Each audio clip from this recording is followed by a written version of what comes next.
السلام عليكم ورحمة الله وبركاته.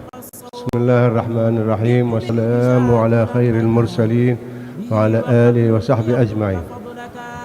On est toujours honoré de célébrer chaque événement où on parle de l'islam, du prophète Mohammed sallallahu alayhi wa sallam, de Khadim al-Rasoul, et de faire la rencontre de tous les frères musulmans, de toute obédience qu'ils soient. Les musulmans sont frères. Et on est honoré de recevoir Cheikh Abdelaziz et d'écouter les conseils de Din al-Nasiha. Et le musulman doit toujours être à l'écoute de tout conseil.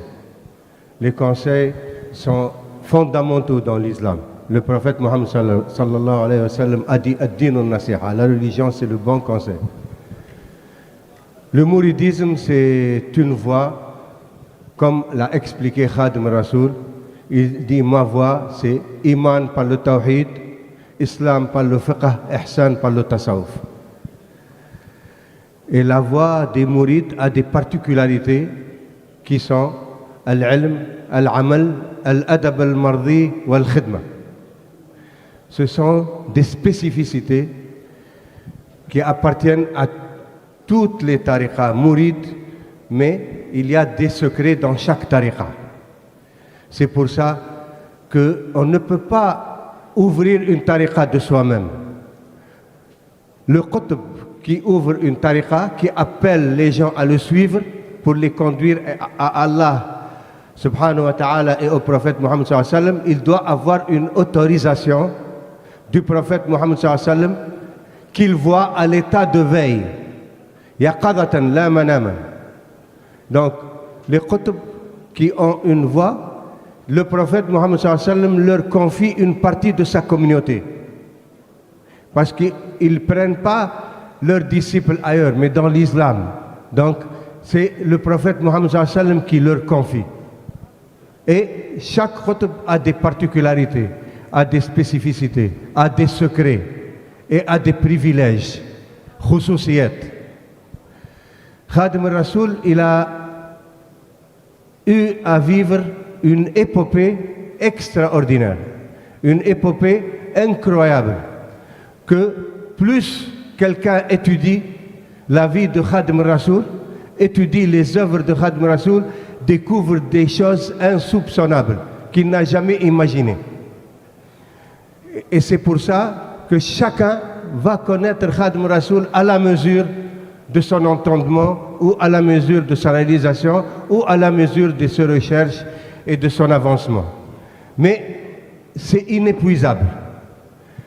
Les Mauritaniens, qui sont la référence dans la religion islamique, dans la connaissance et dans la sainteté. En Mauritanie, chaque tribu, chaque famille peut aligner une pléiade de savants et de awliya. Et ça, c'est connu dans le monde arabe. Surtout dans la langue arabe, ils sont inclassables. On ne peut pas rivaliser avec eux. Eux, ils ont connu Khadim Rasoul, il a vécu parmi eux et ils ont témoigné. Il y a un recueil des poèmes mauritaniens. Diwan al-Bayadin fi mazaya Sheikh al-Khadim, Sayyid al-Bayadin wa Soudaniyin fi al-Maghrib. Ils disent أعيا الورى فهم ما للشيخ من مدد لو كان يفهم معناه لفهمناه.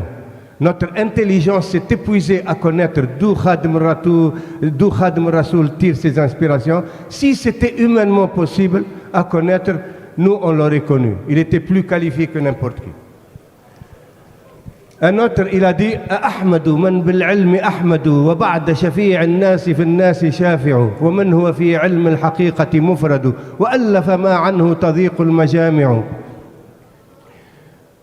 ومن هو للست الصحاح مصحح وحاوي ما احتوته الشرائع لولا اختتام الرسل بمحمد ومن دون ذاك الباب حال مانع لأفرط بعض القوم فيكم لكن فيما دون النبوة واسع وفيما دون النبوة كله يغدو ويروح سرحكم وهو راتع.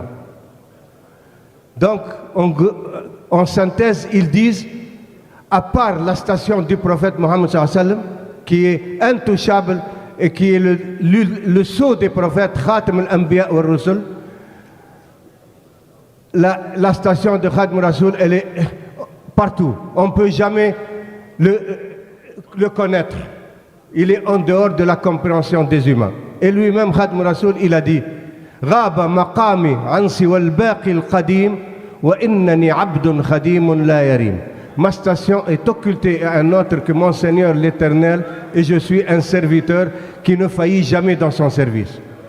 Donc, son titre Khadim Rasoul, c'est ça d'où vient la khidma. La khidma des mourides, comme Khadim Rasoul a œuvré pour le prophète Mohammed sallallahu alayhi wa sallam comme personne n'a pu œuvrer, lui-même il a dit, et tout le monde a témoigné en son époque, les mourides, eux, ils s'investissent dans la khidma pour œuvrer pour Khadim Rasoul et mettre leur khidma dans la khidma de Khadim Rasoul offerte au prophète Mohammed sallallahu alayhi wa sallam. Les mourides, ils vivent pour la khidma. Œuvrer pour Khadim Rasoul, c'est œuvrer pour le prophète Mohammed sallallahu alayhi wa sallam. D'ailleurs, les soufis comprennent très bien cela. Il y avait un grand cheikh qui était un disciple de cheikh Aboul Hassan Chadli. Aboul Hassan Chadli, c'était le qutb de son époque. Et c'était un qutb incroyable. Il disait Sahaltu tariqata lil khaliqa. J'ai aplani la voie pour les disciples. Un de ses disciples, il l'aimait tellement, tellement qu'il ne parlait que de lui. Il ne parle que de Cheikh Aboul Hassan Chadli. Un jour, il voit le prophète Mohammed sallallahu alayhi wa sallam. Et il dit, ô prophète, je fais mon pardon, je fais mon repentir, parce que mon amour pour Aboul Hassan Chadli m'a fait oublier de te mentionner et de parler de toi.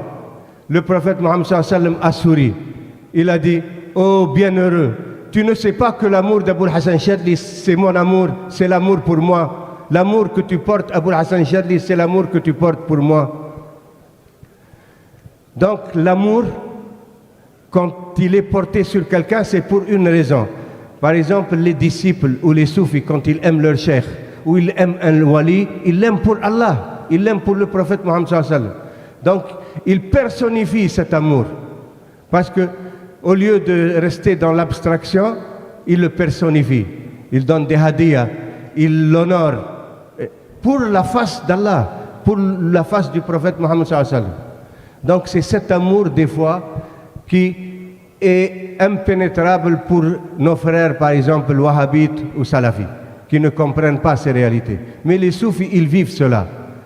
Et d'ailleurs, ça fait partie de la sunna du prophète Mohammed sallallahu alayhi wa sallam.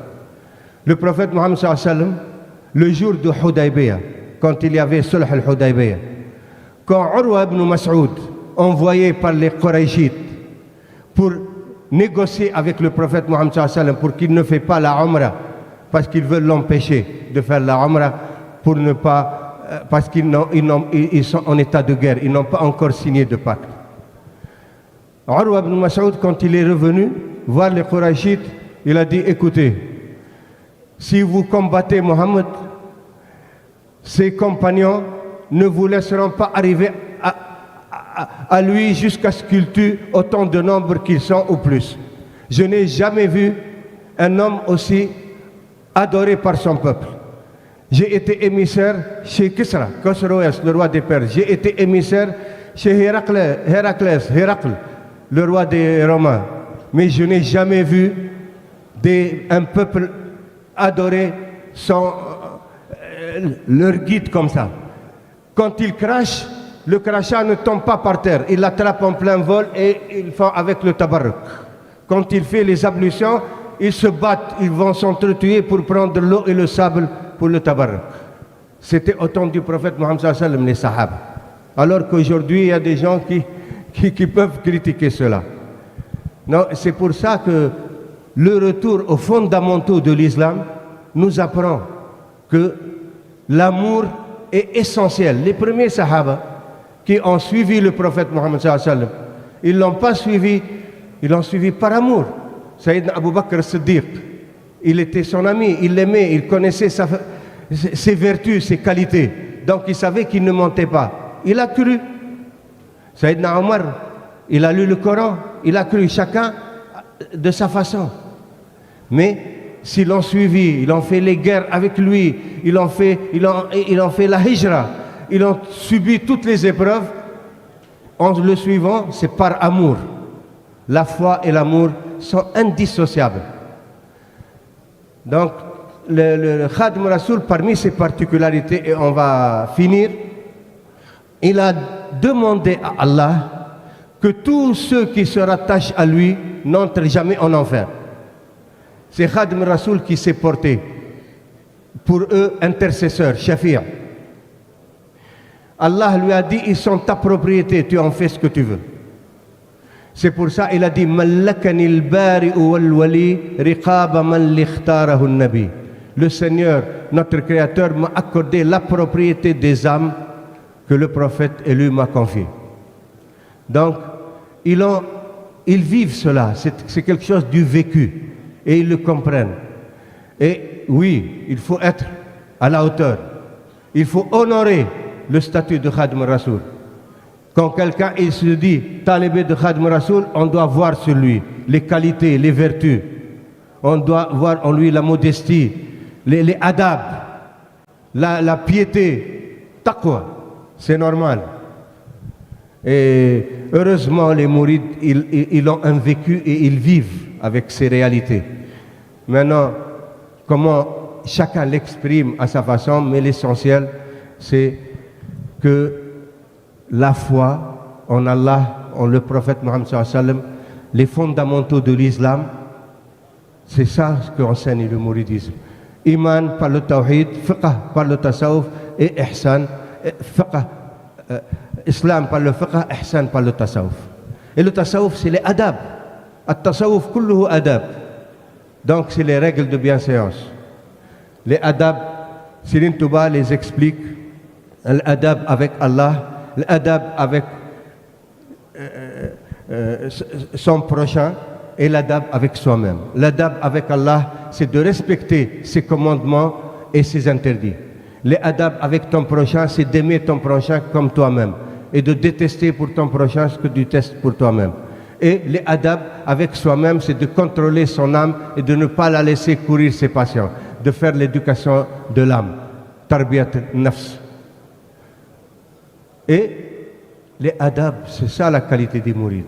Ils respectent leurs prochains, ils respectent surtout leurs cheikhs, ils respectent les musulmans.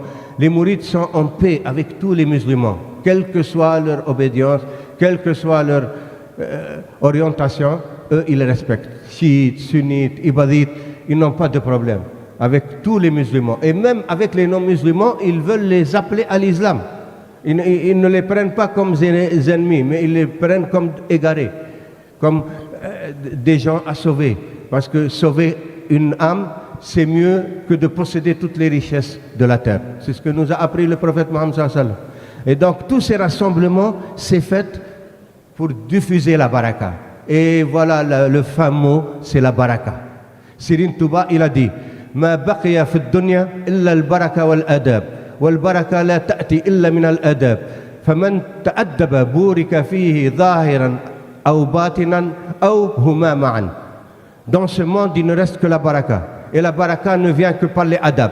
Et celui qui a les adab aura la baraka batin ou zahir, ou les deux ensemble, batin et zahir.